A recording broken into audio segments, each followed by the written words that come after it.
جس نماز کے لیے دکانیں بند کرتے، دفتر بند، کاروبار بند کرتے، آج اس نماز کے لیے کھیل بند نہیں ہو رہا. جس نماز کے لیے طواف بند، جس نماز کے لیے حکم کیا ہے طواف بھی کیا کرو، 24 گھنٹے طواف چل رہا ہے، 24 گھنٹے طواف، لیکن جو ہی نماز کھڑی ہوئی تو طواف بھی کیا ہوا، بند. آج اس نماز کے لیے کھیل بند نہیں ہو رہا. حی علی الصلاۃ، اجو نماز کی طرف. ہم مسلمان ہیں اور اسلام اور کفر میں فرق کرنے والی چیز کیا ہے، نماز ہے. آپ اسلام نے فرمایا سراسر ظلم ہے، سراسر کفر ہے، سراسر نفاق ہے اس شخص کا فعل جو مؤذن کی آواز سنے اور نماز کو نہ جائے. ایک حدیث میں کتنی سخت بات فرمائی کہ آدمی کی بدبختی اور بد نصیبی کے لیے یہ کافی ہے کہ اذان کی آواز سنے اور نماز کو نہ جائے. حی علی الصلاۃ. اجو ڈاکٹر صاحب صحت دینے والا کون ہے؟ اللہ. اجو نماز. کیوں اجو نماز کی طرف. پانچواں سبق حی علی الفلاح، کہ تمہاری کامیابی کس میں ہے، نماز. تمہارے مسئلوں کا حل کس میں ہے، نماز. تمہارے کاموں کا بننا کس میں ہے، یہ اللہ کے سامنے ہاتھ باندھنا، پھر اللہ کے سامنے سر جھکانا، پھر اللہ کے سامنے ماتھا ٹھکانا، پھر اللہ کے سامنے ہاتھ پھیلانا. جو کام حکومتوں سے نہیں ہوتا، دوائیوں سے نہیں ہوتا، اسلحے سے نہیں ہوتا، پولیس سے، فوج سے نہیں ہوتا، وہ کام اللہ تمہاری دعاؤں سے کر دے گا. دعاؤں سے. غزوہ بدر میں جب دونوں فوجیں ٹکرا گئیں، صحابی حضرت علی رضی اللہ عنہ فرماتے ہیں میں میدان جنگ سے نکلا اور میں حضور صلی اللہ علیہ وسلم کے خیمے میں آیا یہ دیکھنے کے لیے کہ اس وقت اللہ کے نبی کیا کر رہے ہیں. یہ ہے بنیاد. اللہ کے نبی نے کیا کیا اس موقع پر اللہ کے نبی کا کیا عمل تھا، ہمیں تو یہ دیکھنا ہے. فوجیں ٹکرا گئی ہیں، مسلمانوں کی تعداد تھوڑی ہے، کافروں کی تعداد زیادہ ہے، مسلمان نہتے ہیں، وہ پورا مسلح ہے. اب فوج ٹکرا گئی، حضرت علی نکلے میدان جنگ سے حضور کے خیمے میں کیا کرنے.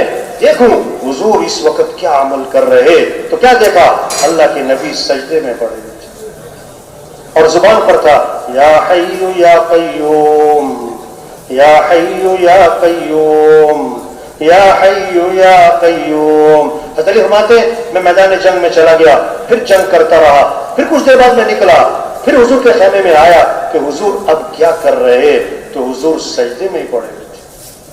میں پھر میدان میں چلا گیا، میں جنگ کرتا رہا، پھر میں تیسری مرتبہ نکل کر آیا کہ اب حضور کیا کر رہے، تو حضور سجدے میں ہی پڑے ہوئے تھے. اور آپ نے اس وقت تک سجدے سے سر نہیں اٹھایا جب تک کہ مسلمانوں کو فتح نہیں ہوئی. ہم اللہ کے محتاج ہیں، ہمارے کام بنانے والا اللہ ہے، حالات بنانے والا اللہ ہے، پریشانیوں کو دور کرنے والا اللہ ہے، مسائل حل کرنے والا اللہ ہے. یا ایھا الناس انتم الفقراء الی اللہ واللہ هو الغنی الحمید. اے لوگو تم سب کے سب فقیر ہو اور غنی کون ہے، اللہ. سب محتاج ہیں، سمد کون ہے، اللہ. سب محکوم ہیں، حاکم کون ہے، اللہ. سب ضعیف ہیں، قوی کون ہے، اللہ. سب عاجز ہیں اور قادر کون ہے، اللہ. کس کو ساتھ لینا ہے، ہمیں کس کی مدد کی ضرورت ہے، ہم کس کے محتاج ہیں، اللہ کو ساتھ لینا. کیسے کہ حضرت محمد صلی اللہ علیہ وسلم کی اتباع، کہ اس میں سب سے اہم چیز کہ نماز ہے. کیوں کہ اسی میں تو کامیابی ہے، اسی میں تو مسئلوں کا حل ہے، اسی میں تو کاموں کا بننا چھپا ہوا ہے. توبہ توبہ، جس نماز میں کاموں کا بننا چھپا ہوا ہے. آج لوگ سمجھ رہے ہیں میں نماز پڑھنے جاؤں گا میری دکان کا حرج ہو جائے گا، میرے کاموں کا حرج ہو جائے گا.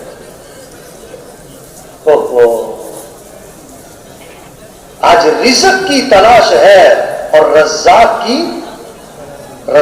کی نافرمانی ہے.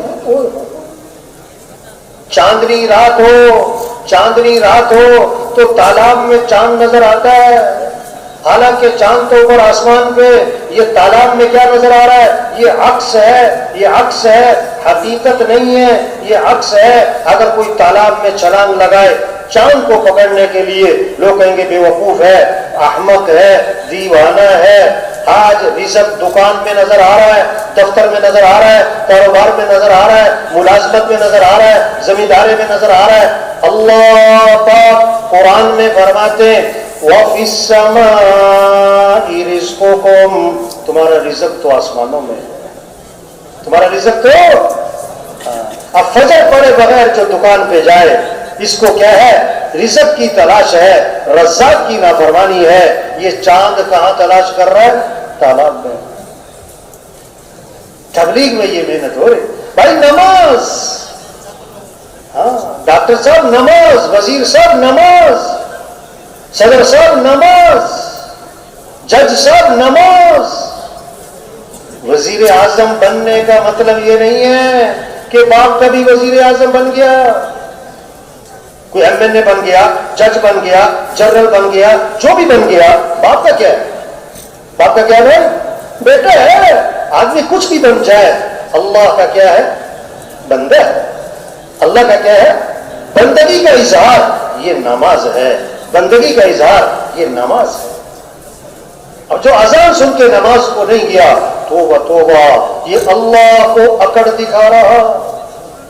کہتے ہیں سب سے بڑا متکبر کافر ہے جو اللہ کا انکار کرتا ہے، اور مسلمانوں میں سب سے بڑا متکبر بے نمازی ہے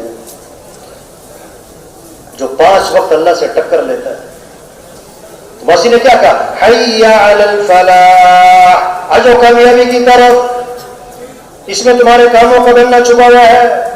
چھٹا سبق اذان کا، فجر کی اذان میں اضافہ کیا، الصلاۃ خیر من النوم، الصلاۃ خیر من النوم، نماز بہتر ہے کس سے؟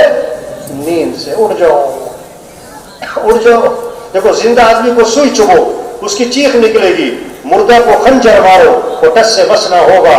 جس کا دل زندہ ہوگا نا، اللہ اکبر اللہ اکبر، یہ آواز دفتر سے اٹھائے گی، بستر سے اٹھائے گی، میٹنگ سے اٹھائے گی، فنکشن سے اٹھائے گی، اور نماز کو لے جائے گی۔ جس کا دل مردہ ہوگا وہ اذان پہ اذان سنے گا، ٹس سے مس نہ ہوگا۔ ان فی ذلک لذکری لمن کان له قلب، یہ قرآن نصیحت ہے کس کے لیے؟ جس کا دل ہو۔ دل تو سب کا ہے، یعنی جس کا دل زندہ ہو۔ مردہ دل کے لیے قرآن نصیحت نہیں ہے۔ پہلے 2 سبق مؤذن نے دوبارہ اذان میں دہرائے، پھر کہا اللہ اکبر اللہ اکبر۔